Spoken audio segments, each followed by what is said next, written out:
All right, our German Patton tank is almost completed.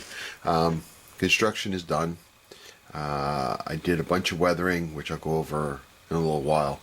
The weathering basically was a little bit of oils, a little bit of pastels, a little bit of regular acrylic paints to do chipping and so forth like that, wear marks on the tank.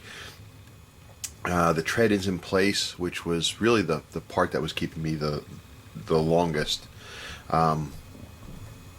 Just a matter of the initial primer drying, and then just trying to figure out what to do to it next. I just was having a real tough time with that, but it's done for now. I may still have to detail a little bit, but we're going to move on to the next step.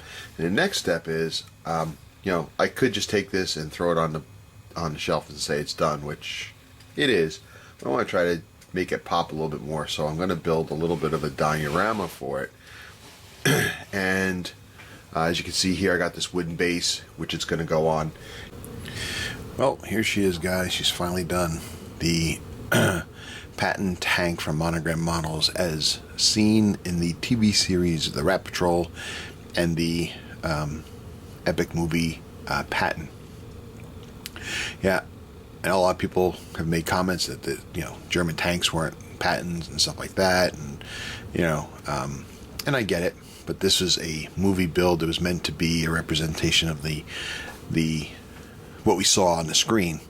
Right or wrong, it's just the way it was. Now, this tank I was informed, is even more incorrect to what we saw in the Pattons used in the movies, because I forget the model numbers, but the fenders weren't the arched down like this at the angle. They were rounded fenders, and they didn't have this type of cupola in it with the machine gun. But I don't have a kit that had those.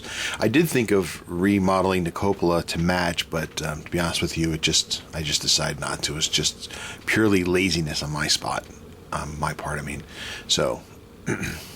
But otherwise, I think you get the point. If anybody sees this after they get done telling you how it's not a German tank, and you tell them what it is, they, oh yeah, right, cool, and then they'll get it. So, but again, it's also never going to be seen again. It's just going to be on my shelf, so no big deal. But it was a lot of fun to do.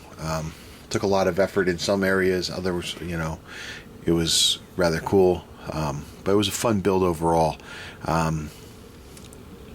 For a novice tank builder, I think it's a good tank to start with.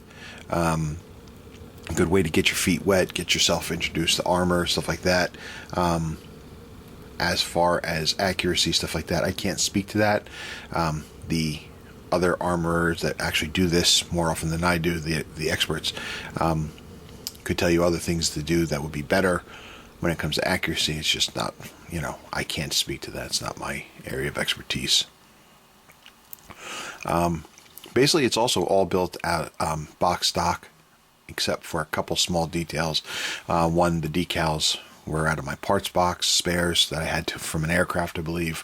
I used a tin can and some scrap sprue to make the dented fender, and then the antenna on the back, I removed the stock antenna. It looked like a baseball bat, thickness-wise. And I replaced it with this.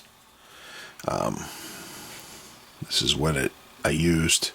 I just got these in part of a stash that I had purchased from a estate sale. That's what it is, estate sale.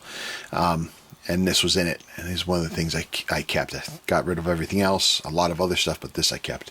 I thought this was cool and have a lot of uses. It came with, just if FYI, it comes with 5 antennas. This is the second one I've used so far. So it's pretty cool. It adds a little bit more realism, but I'll tell you what, it's also a pain in the ass, because whenever I go to reach over the model, I'm hitting the antenna constantly. Or if I move the model, it's hitting, the antenna gets hit no matter what, but surprised I haven't lost it yet. Oh, and then of course there's the figures. I had the figures kicking around again. I think they're from the same estate sale that I purchased. I don't know the make and model of them or anything like that, but they just seem to fit the bill for this. They had a little bit more realism, I think. I think it's pretty cool. They were pre-painted. I don't have the skill to paint something that cool. Or at least when I got them, they were painted. I don't know if they were done by the person who I bought it from or not. I can't say. But pretty cool. And then, of course, I added the base. I just wanted to add the base. I think it adds, again, it adds to the realism a little bit with a little bit of sand. They're from two different versions from, what's that, the brand, the model train guys use. I forget what it's called, but I have a bunch of those things kicking around. So I mixed up a batch of my own for the color-wise and glued that on with some white glue.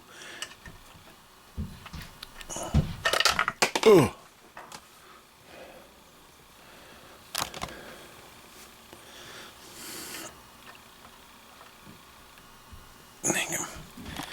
So that's it. That's it. I'll have some stills running behind this after the video, so you can take some close-up shots of it. But that's it. I appreciate everybody that followed along on the build, all the kind comments and everything, and the information that people supplied. It was awesome. I really appreciate it. Probably one of the most followed builds that I've done so far. So yeah, it was pretty cool. I appreciate it, guys. So till next time, guys, be strong.